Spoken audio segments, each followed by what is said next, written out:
Em 1998, um jato militar americano rompe o cabo de um teleférico nos Alpes suíços. A tripulação poderá enfrentar uma corte marcial pela morte de 20 pessoas.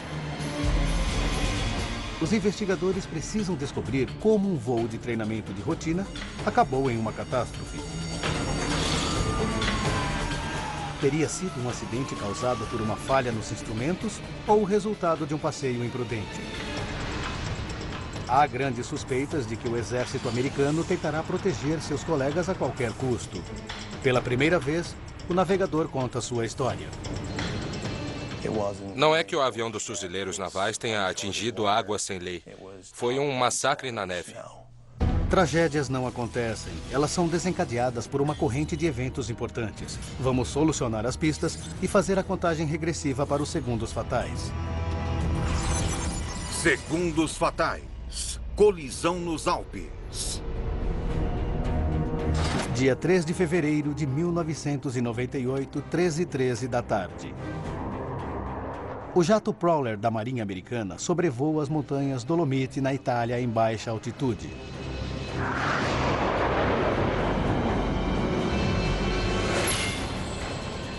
A tripulação percebe na hora que atingiram um cabo. Sobe, sobe, sobe! O piloto toma uma atitude de emergência. Ele sobe depressa, no caso de os tripulantes precisarem ejetar. A equipe avalia os danos. Parece que sofremos danos na asa direita e no estabilizador vertical.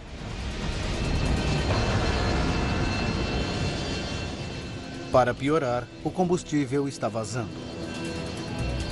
O piloto sabe que o choque com um cabo pode causar a queda de um avião, e eles ainda estão a 90 quilômetros da base. O capitão Ashby é um piloto muito experiente, mas há uma grande chance de ele não conseguir chegar à base. O voo saiu do norte da Itália como uma missão de treino de rotina. Saiu da base em Aviano.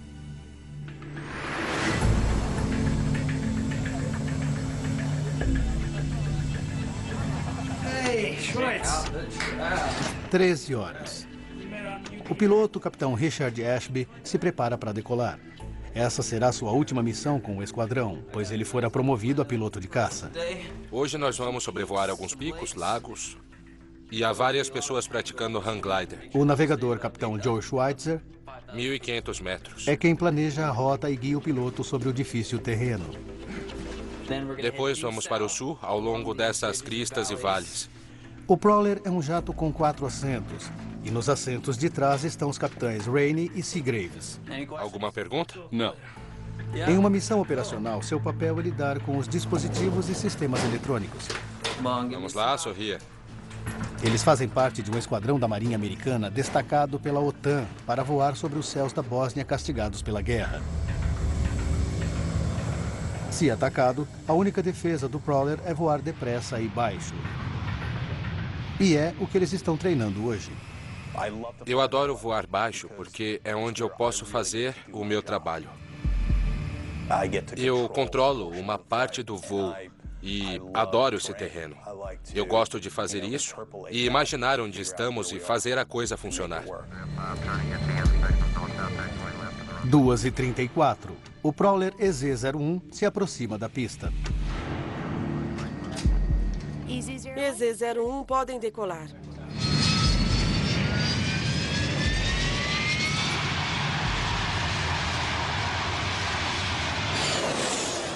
As condições do tempo estão perfeitas para voar e esquiar. 90 quilômetros a oeste de Aviano fica o Film Valley. E no centro dele fica Cavallese, uma pequena cidade montanhosa que no inverno fica lotada com esquiadores. Ela é um destino popular em toda a Europa. 2h44 da tarde. O sol saiu. As condições são perfeitas e a montanha está cheia de turistas. 2h52 da tarde. O voo EZ-01 recebe ordens para não voar a menos de 305 metros acima do nível do solo. Mas à medida que o avião desce, o radar do altímetro emperra. O altímetro é um instrumento que deverá avisá-los se eles ultrapassarem a altura mínima. Eu vi o altímetro parar e o procedimento normal é desligar, reiniciar e ele começa a funcionar novamente. Se isso não acontecer, você tem que nivelar a rota manualmente e foi o que fizemos. Depois ele continuou a funcionar e como tudo parecia bem, tomamos uma decisão: continuar. O Prowler é uma aeronave antiga e temperamental. Estávamos pilotando uma aeronave dos anos 70. Coisas assim acontecem o tempo todo. Em Cavalese, os turistas vão dos picos à cidade em teleféricos. 3h06 da tarde. O Prowler se aproxima do Lago Garda. A tripulação sabe que esta é uma área propícia para paragliders e sobe até uma altura segura. Na época, tudo estava seguindo como deveria seguir. A tripulação estava conectada, respondendo. Eu achei que estávamos indo muito bem. O teleférico de Cavalese funciona com 2 bondinhos. Um lota até seu limite de capacidade, 20 pessoas. Enquanto o outro fica somente com o operador preparando a viagem de volta.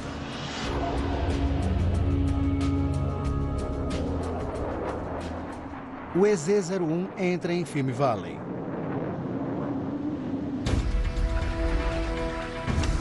Três e 13 da tarde.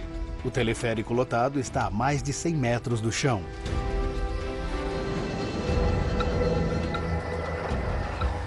Parecia tudo bem. Checamos a altitude, nos localizamos. Eu sou o navegador e queria descobrir exatamente aonde no vale nós estávamos. Olhei para baixo e tinha um lago e eu fiquei alguns segundos olhando para ele. Depois olhei para cima e de repente vi um cabo na minha frente. O jato atinge o cabo a mais de 870 km por hora. A colisão rompe o cabo de 6 centímetros de espessura. O som do jato atingido reverbera através do vale. E as pessoas da cidade imediatamente percebem que algo está errado. Olhamos para cima e vimos um avião voando verticalmente. Ainda me lembro de ter visto os motores em chamas. No Prowler, a tripulação não sabe que cabo era aquele que havia danificado o jato. De repente, olhamos para a asa e tivemos um choque. Era como se uma serra tivesse cortado 1/4 da aeronave. A melhor maneira de descrever isso é dizendo que parecia que tinha 15 cascavéis no seu colo e você tinha que tirar todas elas se quisesse sobreviver.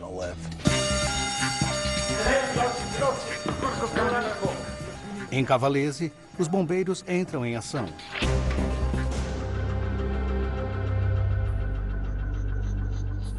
Eles se preparam para a devastação causada pelo acidente e ficam chocados com o que encontram. Ma quando siamo arrivati sul posto abbiamo visto la funivia. Quando chegamos, vimos o teleférico caído. O cabo estava partido e jogado no chão. E havia uma mancha enorme de sangue. Piazza di sangue polverizzato che circondava la funivia. No ar, a tripulação do Prowler luta pela vida sem perceber a devastação em terra firme. A aeronave ficou muito danificada. Perdemos nossos sistemas hidráulicos e o piloto teve que assumir todos os controles. Os danos deixam o avião numa situação de grave perigo. Serão necessárias todas as habilidades e experiência da tripulação para manter o avião no ar. Aviano, aproximação. Aqui fala o EZ-01. EZ-01 para Aviano. EZ-01. 2 minutos após o acidente, o navegador Schweitzer fala pelo rádio com a torre de controle de Aviano. Aproximadamente 16 quilômetros a oeste do campo. EZ-01, temos contato pelo radar. Qual é a sua emergência? Temos um avião avariado. Estamos precisando aterrissar. Quantas pessoas estão a bordo e quanto combustível vocês têm? Em Cavalese, as equipes de emergência enfrentam a dura realidade da cena.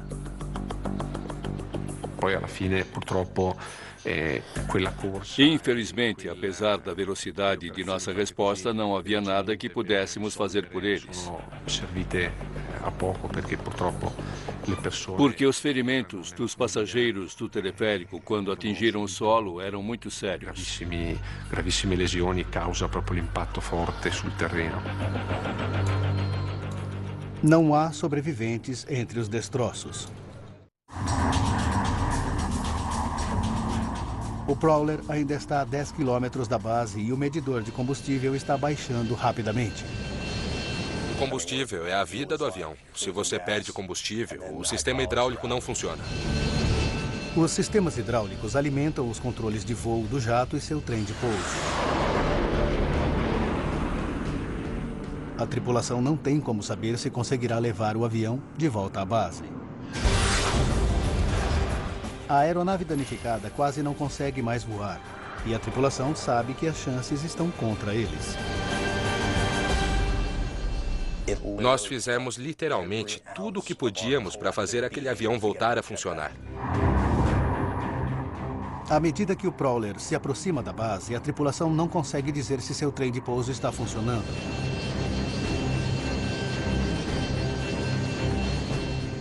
Eles precisam, então, da torre de controle para fazer um contato visual. EZ-01, aqui fala aproximação de avião. O seu trem de pouso está intacto e vocês podem aterrissar na pista 5. Devido ao avião apresentar danos extensos, a tripulação terá que usar o sistema de aterrissagem de emergência e as equipes de resgate se preparam para o pior. Essa sensação de urgência foi uma das experiências mais intensas pelas quais eu já passei.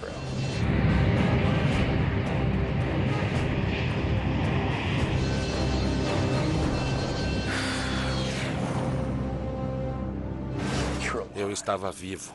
Eu estava feliz por estar vivo. Tínhamos conseguido fazer o avião aterrissar. Quando saímos do avião, a equipe da Força Aérea, o Corpo de Bombeiros e a equipe de resgate chegaram e perguntaram o que aconteceu. A tripulação sabe que danificar um avião tão caro é algo grave. Mas a situação ainda iria piorar. Nosso comandante chegou e disse: "Não sei como dizer isso a vocês, mas vocês atingiram o cabo do bondinho do teleférico e 14 pessoas morreram." Eu diria que este foi, provavelmente, o momento mais terrível da minha vida. Essa é a melhor maneira de descrevê-lo. Aquela notícia acabou comigo.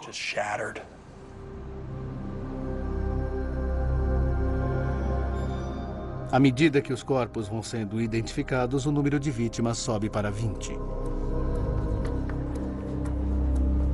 Eu chorei como uma criança. Você chora porque você se faz a seguinte pergunta: por que eu sobrevivi e eles morreram?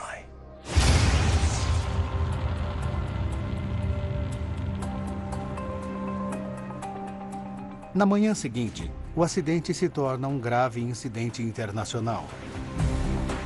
As 20 vítimas são de 6 países diferentes. Haverá um inquérito policial militar. Os investigadores precisam saber por que um voo de rotina terminou em catástrofe. O mundo observa e espera. As emoções estão no limite. As famílias das vítimas, a comunidade local e a mídia mundial querem respostas. Agora, revendo os eventos cruciais daquele dia e aprofundando a investigação, poderemos revelar a verdade por trás do que causou os trágicos eventos em Cavalese.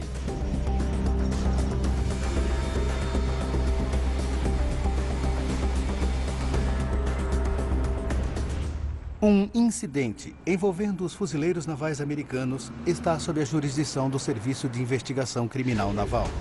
O agente especial da NCIS, Mark Fallon, vai para Cavalese.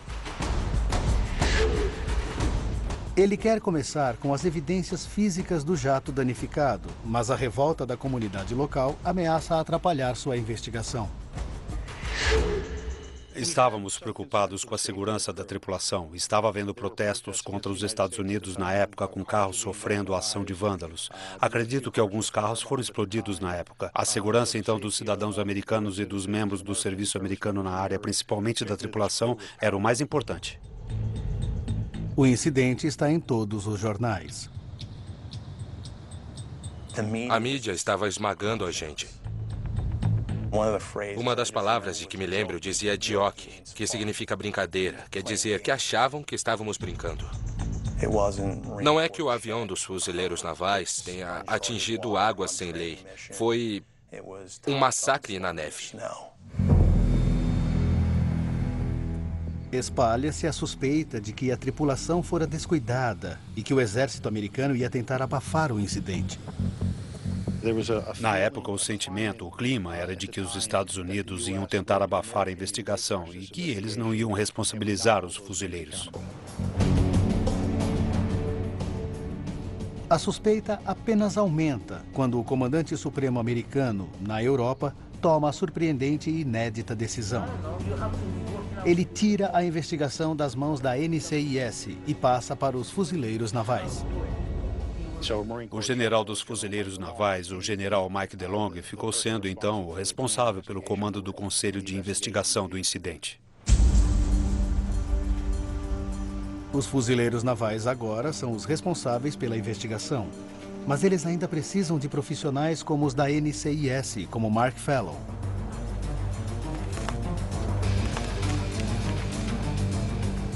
É ele quem deveria investigar o caso, mas deixa que os fuzileiros façam o relatório oficial. Porém, ele teme que este desenvolvimento comprometa a investigação. Da perspectiva de um investigador, era algo impactante, porque nesse ponto você não tinha investigadores criminais profissionais que ganhassem a vida com isso, coletando evidências e fazendo investigações. Agora, sob a direção dos fuzileiros navais, Fallon e sua equipe continuam seu trabalho. Como um avião pode ter atingido cabos a 190 metros, que é abaixo de uma altitude mínima de voo? Havia alguma coisa errada com o jato que pudesse explicar por que ele estava tão baixo? Neste caso, tínhamos que olhar o equipamento, tentando determinar se estava funcionando adequadamente apenas para estabelecer qual era a verdade. O Prowler armazena informações de voo em um aparelho de armazenamento de dados. Ele é enviado para análise. Mas há também o radar do altímetro, que diz ao piloto a que altura o avião está. Ele deveria ter soado um alarme bem antes de o avião ter atingido a altura do cabo do teleférico. A NCIS precisa então verificar o altímetro. Não havia nada de errado na leitura do altímetro. Ele estava totalmente dentro das especificações normais. Eu confiei 100% nos rapazes que fizeram o teste naquele instrumento e que disseram que estava funcionando corretamente. Isso sugere que a tripulação deveria saber exatamente sua altitude. Mas então a equipe de Fallon faz uma descoberta que pode mostrar o que a tripulação fez durante o voo. Eles estavam levando uma câmera a bordo. Sorria. Deixe para filmar a paisagem. Pegamos a fita e a levamos para os técnicos de audiovisual na base da Força Aérea em Aviano, e na hora de assistir ao vídeo estava tudo azul.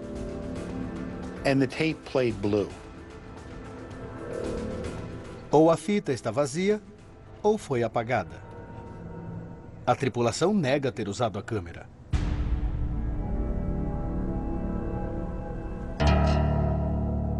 Mas a equipe de Fallon descobre um pedaço minúsculo de celofane.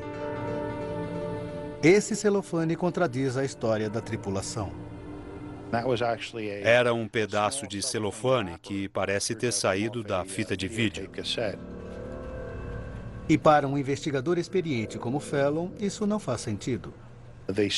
Pareceu que eles tinham aberto a fita. Pelo menos essa era a nossa teoria quando vimos o celofane. Me pareceu incomum que eles estivessem tendo tantos problemas e não tivessem gravado a rota. Fallon suspeita que a tripulação esteja mentindo. Mas, por enquanto, ele tem que aceitar que não irá descobrir muita coisa com a fita. O gravador de dados revela que o jato passou dos 305 metros do limite de altitude mais de uma vez.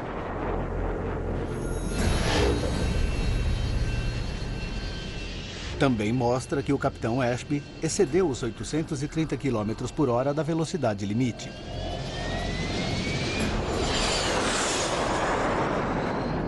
Isso sugere que a tripulação fora imprudente.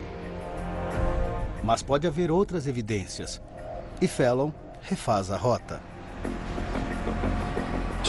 Tivemos que levar os investigadores ao local, nos Alpes, e fazer o que chamamos de trabalho duro, ou seja, bater de porta em porta, tentando ver se as testemunhas poderiam nos ajudar a recriar o que aconteceu naquele dia com aquele voo. Ele quer que as testemunhas oculares apoiem os dados recuperados do avião. As testemunhas com quem conversamos diziam não lembrar de terem visto nenhum avião voando tão baixo quanto aquele.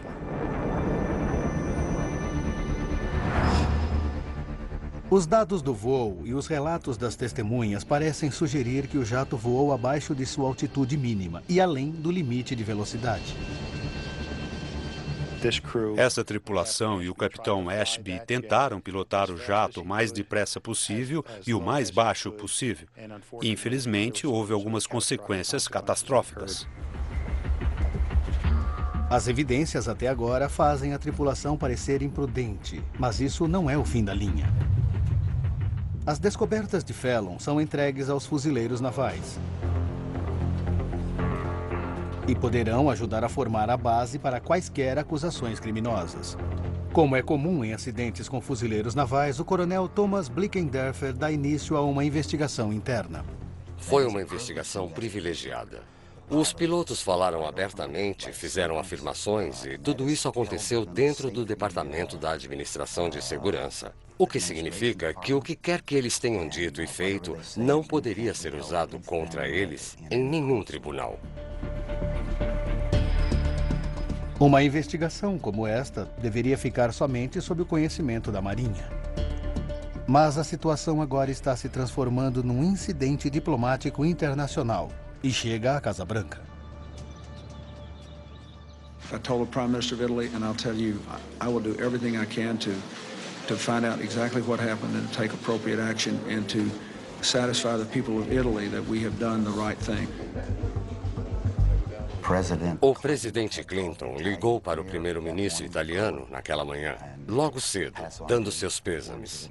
O primeiro-ministro italiano deu a entender que talvez os americanos simplesmente não pudessem mais operar no país dele. A perda da base aérea italiana teria sérias consequências para a OTAN. O caso da tripulação precisa ceder às exigências estratégicas dos Estados Unidos na Europa. O relatório tem que deixar de ser secreto. O comandante-geral nos disse que eles não iriam fazer uma investigação porque não queriam ser vistos como pessoas que têm informações, mas que não querem dividi-las com a mídia, nem com a administração italiana. O relatório combinará as descobertas da NCIS e dos fuzileiros. E o mais importante, será de domínio público e decidirá o destino da tripulação do voo EZ-01.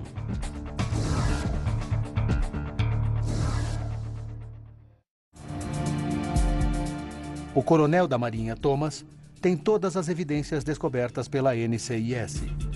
Mas, como prática padrão nas investigações do Exército, ele realiza outras investigações, começando pelo registro de voo da tripulação.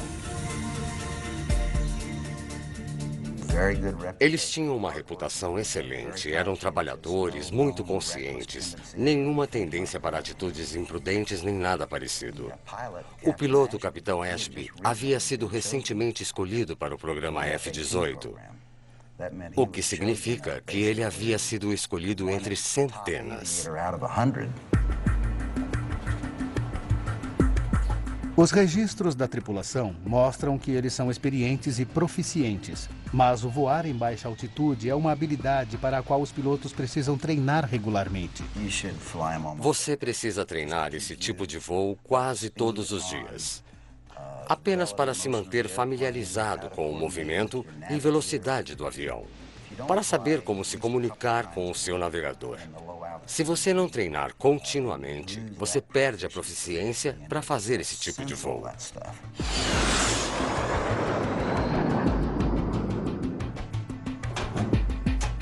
Cortes no orçamento significam que as tripulações estão tendo cada vez menos horas treino de voo. Apesar de ser um dos pilotos de elite da Marinha, o Capitão Ashby não fazia esse tipo de voo há 6 meses. O Coronel Thomas está começando a ver que o acidente pode não ter sido apenas um simples erro individual de um piloto. Sua atenção agora se volta para o plano de voo da equipe, especificamente para seus mapas. Olhamos os mapas e... o cabo do teleférico não estava ali. Mas essa região é mundialmente famosa por seus resorts para esqui. Observamos um mapa italiano da mesma escala. E era impossível colocar o dedo nele sem cobrir um cabo de teleférico. Eles estavam em todas as áreas onde havia esqui. Este era, então, um grande problema. O Coronel Thomas precisa descobrir por que os cabos não estavam nos mapas da tripulação. Ligamos para a agência de mapeamento e imagens e, claro, eles ficaram muito surpresos. Eles disseram que as informações sobre aqueles cabos haviam sido tirados de seu banco de dados sem que eles soubessem. Este erro não foi da tripulação. O Coronel Thomas faz outra descoberta. As tripulações não tinham sido orientadas de forma adequada sobre o regulamento de voos em baixa altitude. Pouco antes do voo do EZ-01, o AGL mínimo, ou nível de altitude mínimo acima do solo, havia sido aumentado. O general da Força Aérea disse que a altitude mínima fora mudada para 610 metros há 3 ou 4 meses. O esquadrão é interrogado. Todos, menos um, estão cientes da nova regra de 610 metros. O Coronel Thomas e a equipe da Marinha reúnem todas as evidências para o relatório.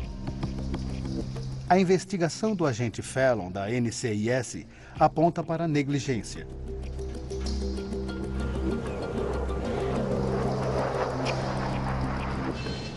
Mas o Coronel Thomas descobriu reduções no tempo de treino da tripulação, erros no mapa e informações que não tinham chegado à tripulação. Esses são erros sistêmicos. Ele registra tudo isso no relatório. Mas as altas patentes da Marinha estão preocupadas. Se a tripulação for considerada culpada pelo acidente, os Estados Unidos poderão perder o acesso às bases aéreas italianas. O culpado precisa ser apontado e a palavra final no relatório é crucial. Tivemos discussões em tom elevado, quase brigas mesmo, sobre conseguir informações e não fazê-las constar no relatório. Eles queriam que algumas das informações postas no relatório fossem escritas de uma forma negativa com relação à tripulação, quase que dizendo que eles haviam sido imprecisos e cometido erros. Um mês após o acidente, o chefe das investigações, o general DeLong, apresenta o relatório. A tripulação voou bem abaixo dos 300 metros, a altitude limite, e excedeu a velocidade máxima em 100 nós. Concluímos que o choque contra o cabo Não foi um erro de cálculo. O destino da tripulação será decidido no tribunal. Mas em seu discurso, DeLong não deixou dúvidas sobre a visão apresentada pelos fuzileiros navais. O comandante foi descuidado ao tomar aquela decisão, mas muitas pessoas acharam que ele fez a coisa certa, tentando salvar seus direitos de base na Itália. Eu comecei a deixar de me sentir parte dos fuzileiros e nosso grupo foi chamado de colônia de leprosos, porque estávamos sendo excluídos. A situação para a tripulação não parece boa. Eles são repatriados para os Estados Unidos para enfrentar a corte marcial. À frente do processo está o ex-piloto da Marinha, o tenente-coronel Couch. As acusações eram de homicídio doloso. Basicamente, a morte das 20 pessoas, como resultado de sua atitude imprudente e libertina. Eles também foram acusados de arriscar a aeronave. Se forem considerados culpados, os tripulantes pegarão 20 anos de prisão por cada homem, mulher e criança morta no teleférico de Cavalese. Joe Schweitzer enfrenta a possibilidade de viver o resto da vida atrás das grades e sabe que está sozinho. Eu sabia que ninguém ia me ajudar e que eu teria que agir da maneira certa. Nós, fuzileiros navais, levamos nossa missão, nosso objetivo a sério. E minha missão era a verdade. Schweitzer se sente abandonado pelos fuzileiros. Os fuzileiros navais trabalham muito para treinar seus pilotos. Depositamos uma grande e especial confiança neles para que pilotem seus aviões dentro do regulamento. Os fuzileiros navais cumprem sua responsabilidade. Os advogados de acusação estão convencidos de que os tripulantes são responsáveis. Mas eles acham que a maior culpa está nos ombros do piloto e do navegador. Na esperança de conseguir uma condenação, eles decidem oferecer aos 2 outros membros da tripulação um acordo. Um dos tripulantes daquele avião, o capitão Seagraves, estava no banco traseiro e recebeu imunidade. Em troca da imunidade da acusação, Seagraves e Rainey terão de oferecer declarações verdadeiras. Eles sugerem que os outros membros da tripulação estavam agindo de maneira estranha depois da aterrissagem de emergência. O testemunho dos 2 outros tripulantes que estavam no assento traseiro foi de que ele e seu colega atrás saíram imediatamente do avião, deram a volta e olharam para trás e viram Ashby e Schweitzer ainda na cabine. O testemunho de Rainey e Seagraves de que Ashby e Schweitzer não saíram do avião é chocante. E isso porque as equipes são treinadas para evacuar imediatamente depois de uma aterrissagem de emergência. Quando interrogado, Schweitzer faz uma chocante admissão. Eu não pensei 2 vezes. Olhei a câmera de vídeo e pensei, vamos pegar a fita. Eles removem a fita da câmera e a substituem por uma vazia. Fazendo isso, eles apagam uma evidência crucial. Schweitzer nunca havia falado publicamente sobre suas ações, mas agora podemos refazer o percurso do EZ-01 e revelar por que ele pegou a fita. Durante o voo, foi isso que eu comecei a ver. Nós estávamos a 1.500 metros acima do lago Garda. É um lago lindo. Eu peguei a câmera e foi a última vez que eu filmei a paisagem. E depois eu sorri para ela. Segundo o navegador, foi uma inocente filmagem de um voo feliz. Mas quando ele fica sabendo da morte das 20 pessoas, o seu sorriso, enquanto filmava, começa a assombrá-lo. Meus pensamentos de um sorriso feliz perto do sangue na neve passando na CNN ficava mais forte e me consumia cada vez mais. Então eu tomei uma decisão, eu preciso dessa fita. E eu disse, Trash, me dá a fita.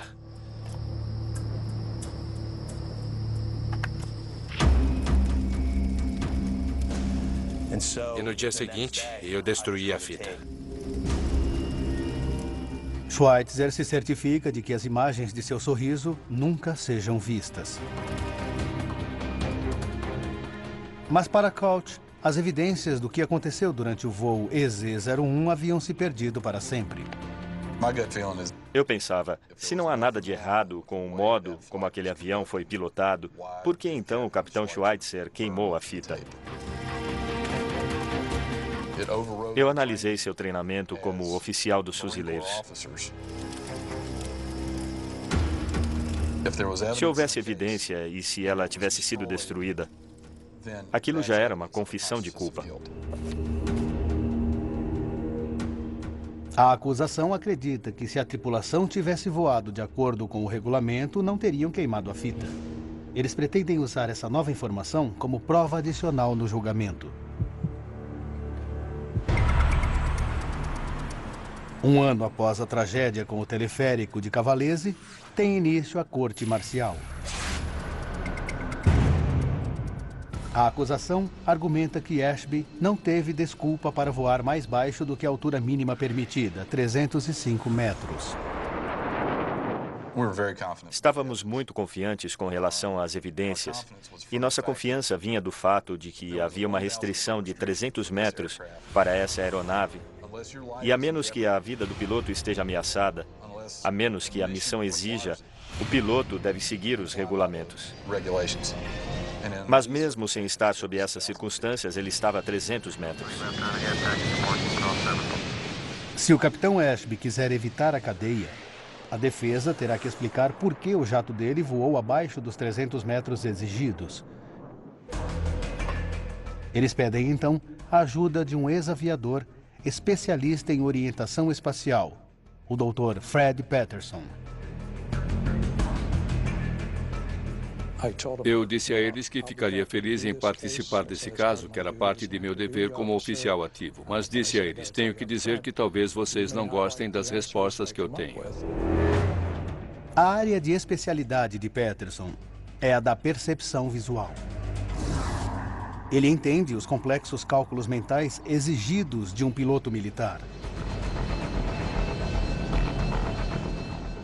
Em altas altitudes, o piloto usa o horizonte como ponto de referência.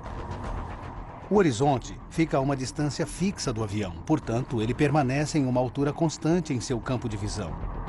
Abaixo do nível da rota, o capitão Ashby não consegue ver o verdadeiro horizonte, e então adota o final do vale como seu ponto de referência. À medida que se aproxima de seu ponto de referência, o falso horizonte cai em seu campo de visão. Para compensá-lo, ele abaixa o nariz do avião, fazendo-o descer.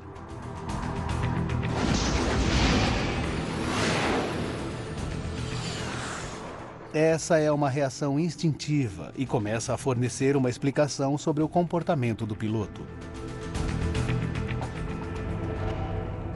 O piloto ultrapassa a linha da cadeia de montanhas e estabelece seu quadro de visão do horizonte.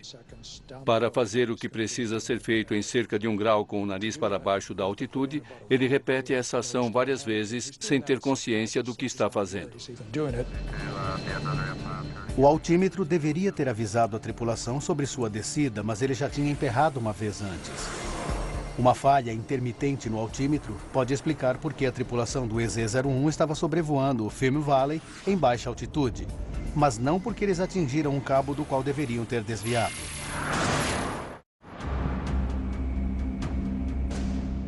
O Dr. Fred Peterson desenvolveu uma teoria que pode explicar por que a tripulação bateu num cabo que 4 segundos antes do impacto, pelo curso original, eles teriam evitado. Ele acredita que Ashby vivenciou, sem saber, uma estranha ilusão visual no momento em que viu o cabo. Saiu do nada, se ergueu sobre o terreno. Eles acharam que o cabo estava acima deles, quando de repente eles o viram. A nova e original teoria de Peterson forma a base para a defesa. Ela explica que escolher um ponto fixo no horizonte pode dar a ilusão de objetos aparecendo acima do piloto, quando na verdade eles estão abaixo dele. De repente, ele só sabe que está prestes a morrer, e a única maneira possível de se salvar é baixando o nariz do avião. Ele vai forçar o manche para frente com a mão direita, e quando fizer isso, o peso do avião cairá na asa esquerda, que é exatamente a trajetória em que o jato atingiu o cabo. O testemunho de Peterson parece ser claro, mas o treinamento de um piloto inclui o julgamento da distância até o chão. Quando você entra num vale e vê carros, estradas, árvores, todas essas coisas juntas, isso te dá uma ideia de que distância você está do chão. Na aviação militar chamamos isso de Mark I Eyeball. Isso significa que o piloto tem condições para ver. Cout acredita piamente que a responsabilidade do acidente é da tripulação.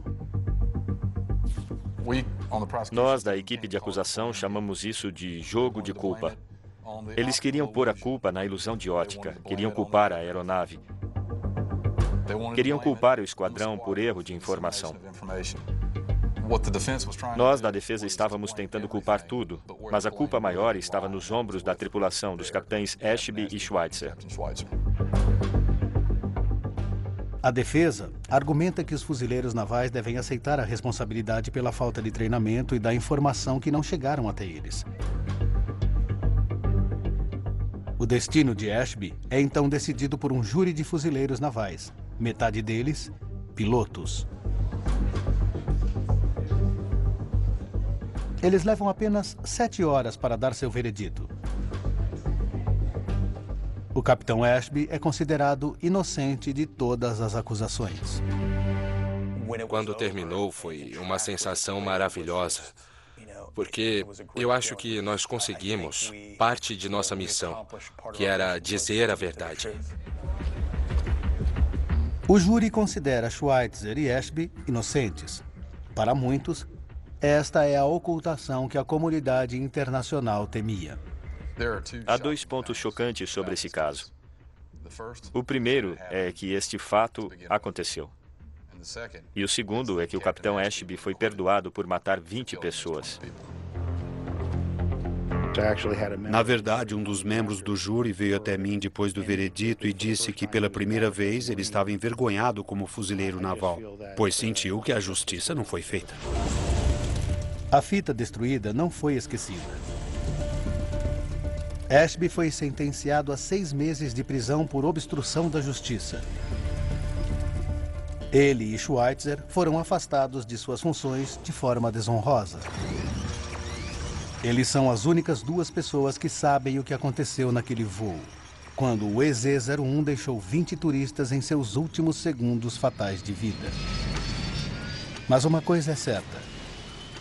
40 minutos antes da tragédia, o EZ-01 decola da base aérea de Aviano. O resort de esqui de Cavalese está lotado. Segundos depois, o altímetro trava e é reiniciado. O EZ-01 continua seu voo. Formam-se filas para subir no teleférico no vale. Às 13h07 da tarde, o EZ-01 se aproxima do Lago de Garda e Schweitzer filma o voo. 19 pessoas e o operador estão no local. A 20 segundos da tragédia, o EZ-01 entra no vale a 300 metros de altura e começa a descer até 160 metros. 4 segundos depois, Ashby vê o cabo. E achando que está acima dele, ele mergulha. Às 15h13 da tarde, o avião colide com o cabo. O jato fica danificado, o bondinho cai e seus 20 ocupantes estão mortos.